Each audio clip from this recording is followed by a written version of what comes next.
The next scenario we're going to focus on is the case of quasi-static adiabatic expansion.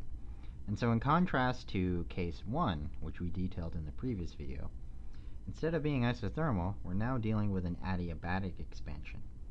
And so adiabatic means that there's no heat flow into or out of the system, and so as such, that's going to mean that our dq is going to be equal to 0.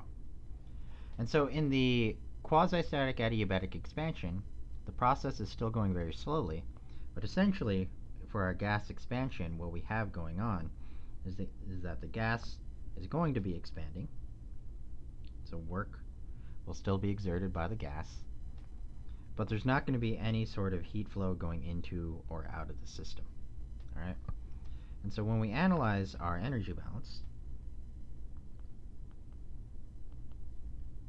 so we have dE is equal to du plus dEk plus dEp is equal to dQ plus dW.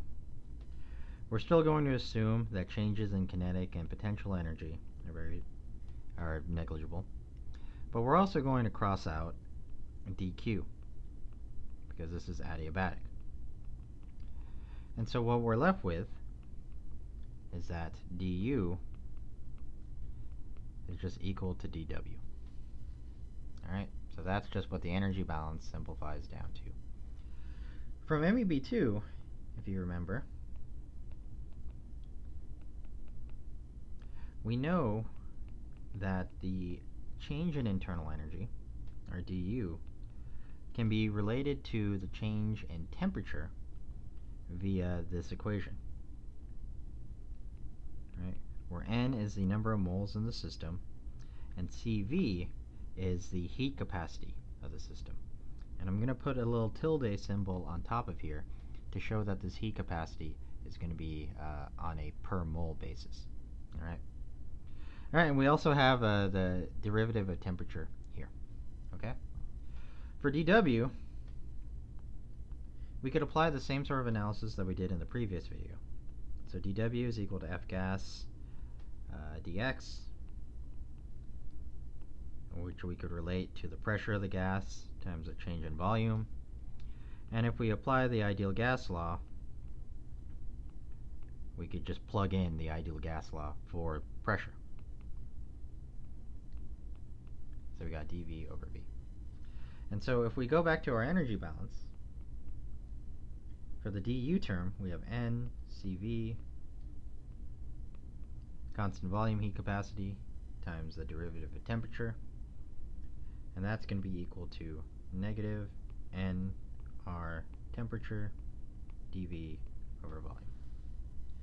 Now, of course, the moles are going to cancel out, so we don't need to worry about the moles in the system. I do want to point out that the temperature here, in contrast to the previous scenario we detailed in the last video, the temperature that we're dealing with here is not a constant. Okay? So that temperature is going to be changing because as we expand the system. All right, and so to simplify the math out, what we'll do is we'll collect like terms on each side of the equal sign.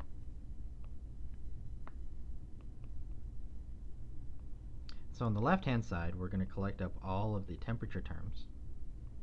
So CV over T dt.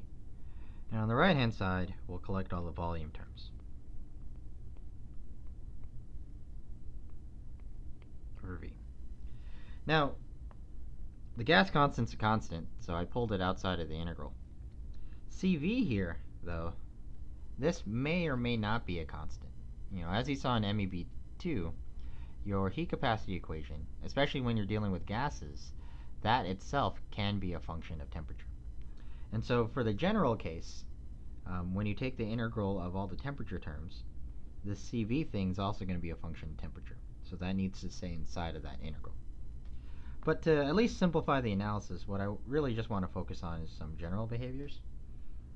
And so for now, what we're going to do is we're going to assume that our constant volume heat capacity is just a constant. Okay? And so when we integrate this equation 3 over here,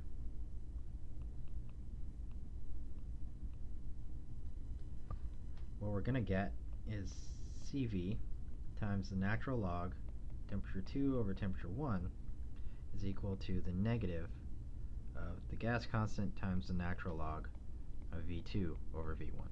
Right? So we have natural logs on both sides of the equation. We'll play around more with this result later on, especially in Chapter 4. But for now, we could at least kind of gain some insight into how the temperature is changing as we expand or compress the system. And so if there's any expansion in the system, if V2 is greater than V1,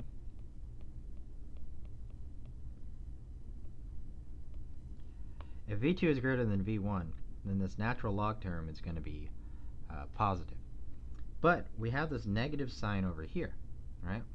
And so if V2 is greater than V1, the right-hand side of the equation is going to be negative. And if the right-hand side of the equation is negative, that means the left-hand side of the equation also needs to be negative. And for that to happen, since CV can't be negative, that means that our natural log term needs to be negative. And for that to happen, the T2 would have to be less than T1. And so if you have expansion during a quasi-static adiabatic process, your temperature is actually going to be lower in the final state than it was in the initial state. And if your system's undergoing compression, so V2 is less than V1, for compression, through the same sort of analysis, we would see that the temperature in our system would actually increase. So the system would get hotter if we compressed it during a quasi-static adiabatic expansion.